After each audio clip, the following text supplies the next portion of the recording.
Hello everyone. Sati Munshi Premchand ji द्वारा लिखी गई बहुत प्यारी स्टोरी है जिसमें एक पति पत्नी एक दूसरे को बहुत प्यार करते हैं।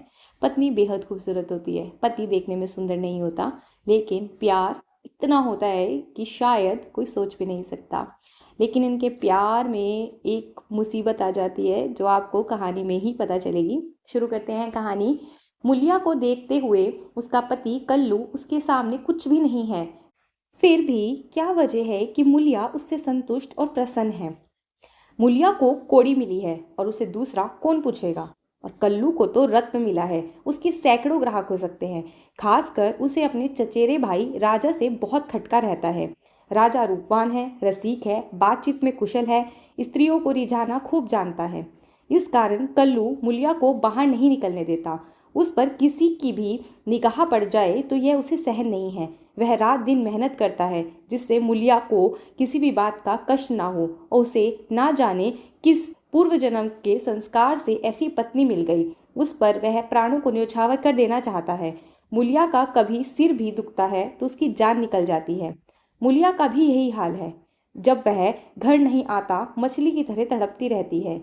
गांव में कितने ही युवक हैं जो मुलिया से छेड़छाड़ करते रहते हैं, लेकिन उस युवती की नज़र में कलवा संसार भर के आदमियों से अच्छा है। एक दिन राजा ने मुलिया से कहा, भाभी भैया तुम्हारे योग्य नहीं थे। मुलिया बोली, भाग्य में जब वही लिखे थे तो तुम कैसे मिलते। राजा बोला, बस भाभी, विधि ने यही भूल की। मुलिया मुस्कुराकर बोली, यदि विधि से भूल हुई है तो इस भूल को वही सुधारेगा। यह सुनकर राजा निहाल हो गया। तीज के दिन कल्लू मुलिया के लिए एक लट्ठे की साड़ी लाया। वह चाहता तो था कि कोई अच्छी साड़ी ले, लेकिन रुपया ना होने के कारण वह ऐसी साड़ी नहीं ला सका। राजा भी उसी दिन अपने भाग्य की परीक्षा करना चाहता था। उसने एक सुंदर सुनरी लाकर मुलिया को भेंट दी। तब मुलिया ने कहा, मेरे लिए साड़ी आ गई है। राजा बोला, मैंने देखी है, तभी तो इसे लाया हूँ। यह साड़ी तुम्हारे लायक नहीं है। भैया को किफायत भी सूझती है तो ऐसी बातों में। मुलिया राजा की बात का कटाक्ष करके बोली, तुम अपने भैया को समझा क्यों नहीं देते। यह सुनकर जैसे राजा पर एक कुल्हड़ का नशा चढ़ गया हो। बोला, बूढ़ा तोता कहीं पड़ता है। मुलिया बोली, तुम कुछ भी कहो, मुझे तो लट्ठे की ही साड़ी पसंद है। राजा बोला, जरा इस चुनरी को पहनकर तो देखो कैसे खिलती है। मुलिया बोली, जो लट्ठा पहनकर खुश होता है वह चुनरी पहन लेने से कैसे खुश होगा, और यह चुनरी पसंद होती तो वह चुनरी लाता। राजा बोला, उन्हें दिखाने का काम नहीं है। मुलिया विस्मय से बोली, मैं क्या उनसे बिना पूछे ले भी लूंगी। राजा बोला, इससे पूछने की कौन सी बात है, जब वह काम पर चला जाए पहन लेना, मैं भी देख लूंगा। मुलिया ठाका मारकर हंसते हुए बोली, यह मैं नहीं कर सकती देवर जी, कहीं किसी ने देख लिया तो मेरी शामत आ जाएगी, तुम इसे ले जाओ। राजा ने आग्रह करके कहा, अगर तुम इस चुनरी को नहीं लोगी भाभी तो मैं जहर खाकर मर जाऊंगा। यह सुनकर मुलिया कुछ डर सी गई। चुनरी उठाकर आले में रख दी और बोली, अच्छा लो, अब तो खुश हो ना। राजा ने उसकी उंगली पकड़कर कहा, अभी तो भैया भी नहीं आए हैं, जरा पहन कर भी तो देख लो। मुलिया ने अंदर जाकर चुनरी पहन ली और फूल की तरह चमकती महकती बाहर आई। उसे देखकर राजा ने कहा, भाभी जी चाहता है कि तुम्हें लेकर कहीं भाग जाऊं। मुलिया हंसते हुए बोली, जानते हो तुम्हारे भैया का क्या हाल होगा। यह कहते हुए उसने दरवाजा बंद कर लिया। राजा को ऐसे लगा कि थाली परोस कर सामने से उठा ली गई हो।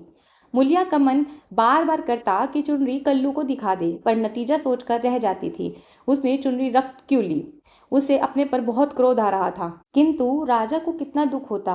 क्या हुआ अगर चुनरी क्षण भर पहन लेने से उसका मन रह गया। लेकिन उसके प्रशांत मानस सागर में यह एक कीट आकर उसको मथ रहा था कि उसने क्यों चुनरी रख ली। क्या यह कल्लू के साथ विश्वासघात नहीं है। उसका चित्त उस विचार से विफल हो गया। उसने मन को समझाया, विश्वासघात क्यों हुआ, इसमें विश्वासघात की क्या बात है। कौन वह राजा से कुछ बोली। जरा सा हंस लेने से अगर किसी का दिल खुश हो जाता है तो इसमें क्या बुराई है।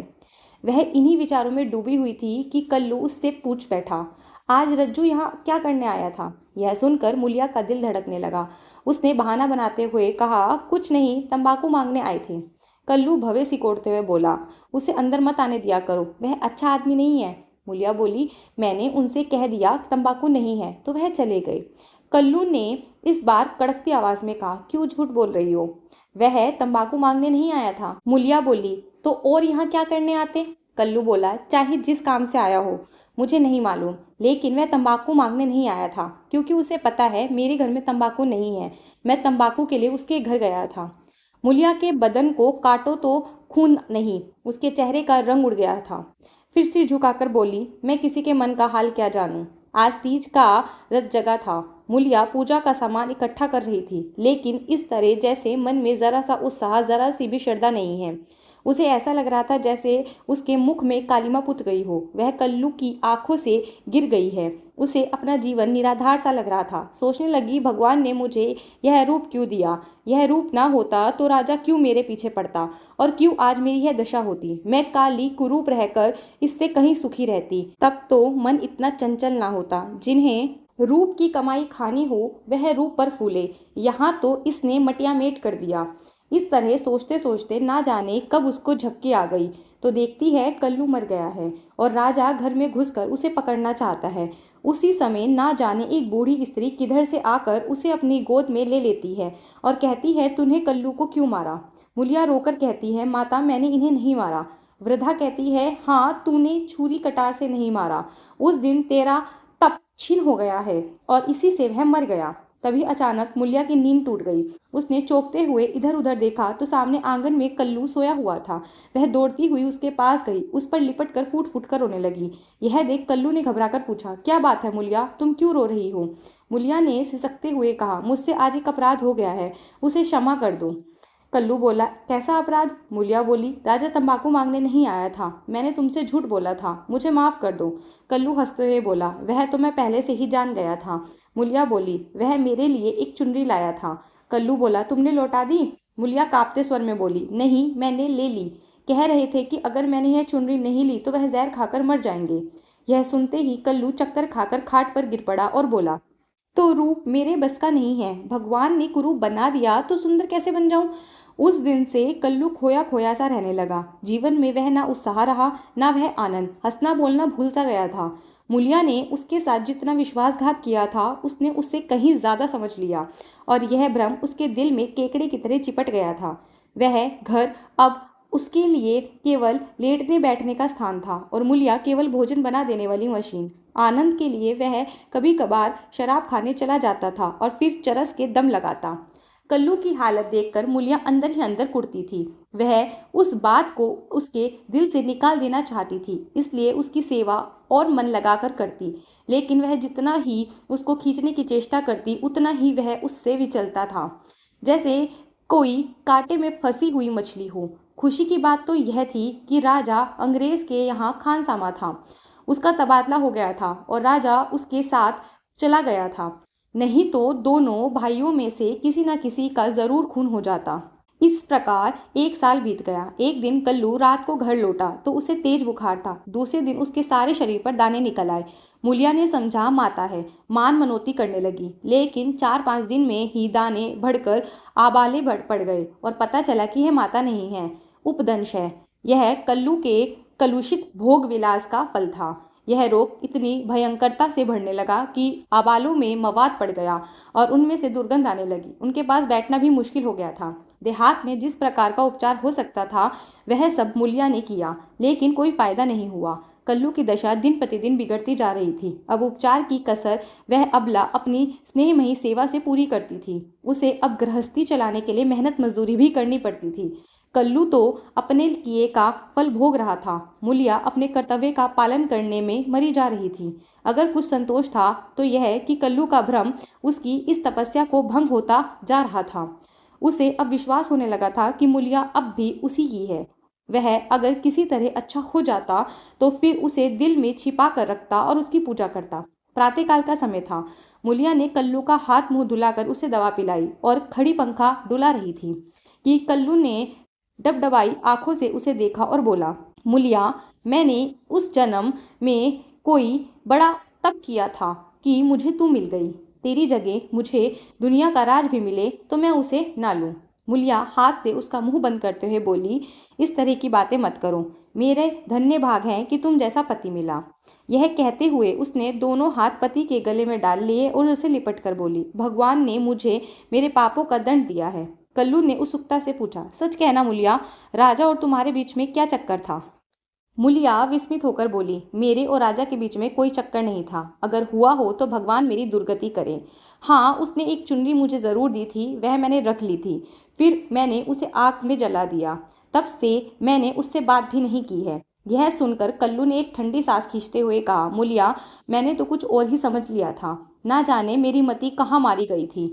तुम्हें पाप लगाकर मैं खुद पाप में फंस गया और उसका फल भोग रहा हूँ। यह कहकर उसने रोते हुए अपने दुष्कर्मों का पर्दा खोलना शुरू किया और मुलिया आंखों की लड़ियां बहाकर सुनने लगी। अगर पति की चिंता ना होती तो वह कब की जहर खाकर मर गई होती। कई महीने बाद राजा छुट्टी लेकर घर आया। जब उसने कल्लू की घातक बीमारी के बारे में सुना तो वह खुशी से उछल पड़ा। तीमारदारी के बहाने वह कल्लू के घर आने जाने लगा, लेकिन कल्लू उसे देखते ही मुंह फेर लेता। फिर भी राजा दिन में 2-4 बार तो वहां पहुंच ही जाता था। ऐसे ही एक दिन राजा कल्लू के घर आया। उस समय मुलिया रसोई में खाना बना रही थी। राजा रसोई के द्वार पर जाकर बोला, भाभी, क्या अब भी मुझ पर दया नहीं करोगी? कितनी बेरहम हो तुम। कई दिनों में तुम्हें खोज रहा हूँ, लेकिन तुम मुझसे भागती फिरती हो। भैया अब ठीक होने वाले नहीं हैं। इनके पीछे तुम अपनी जिंदगी क्यों बर्बाद कर रही हो? मेरे साथ चलो, कुछ जिंदगी की बहार उड़ाएं। यह जवानी बहुत दिन तक नहीं रहेगी। देखो, मैं तुम्हारे लिए एक करण फूल लाया हूँ। जरा मुझे पहनकर तो दिखाओ, मैं भी तो देखूं तुम इसे पहनकर कैसी लगती हो। यह कहकर उसने करण फूल मुलिया की तरफ बढ़ा दिया। मुलिया ने उसकी तरफ देखा तक नहीं, चूल्हे की ओर ताकती हुई बोली, लाला, मैं तुम्हारे पैर पड़ती हूँ, मेरा पीछा छोड़ दो। यह सारी विपत्ति तुम्हारी लाई हुई है। तुम ही मेरे शत्रु हो, फिर भी तुम्हें शर्म नहीं आती। कहते हो भैया अब किस काम के हैं। मुझे तो अब ये पहले से भी ज़्यादा अच्छे लगते हैं। अगर मैं इस संकट में उनका साथ दगा करूं तो मुझसे बढ़कर अधम कौन होगा, जबकि मैं जानती हूँ कि इस संकट का कारण भी मैं ही हूँ। राजा हंसते हुए बोला, यह तो वही हुआ कि जैसे किसी की दाल गिर गई तो उसने कहा, मुझे तो सूखी ही अच्छी लगती है। मुलिया ने उसे क्रोध भरे नेत्रों से ताकते हुए कहा, तुम उनके पैरों की धूल के बराबर भी नहीं हो लाला। उजले कपड़े और चिकने मुखड़े से कोई आदमी सुंदर नहीं होता। मेरी आंखों में तो उनके बराबर कोई दिखाई नहीं देता। तभी कल्लू ने पुकारा, मूला, थोड़ा पानी तो देना। मुलिया पानी लेकर दौड़ी। चलते चलते करण फूल को उसने ऐसे ठुकराया कि आंगन में जा गिरा। राजा ने उसे उठाया और क्रोध से भरा हुआ वहां से चला गया।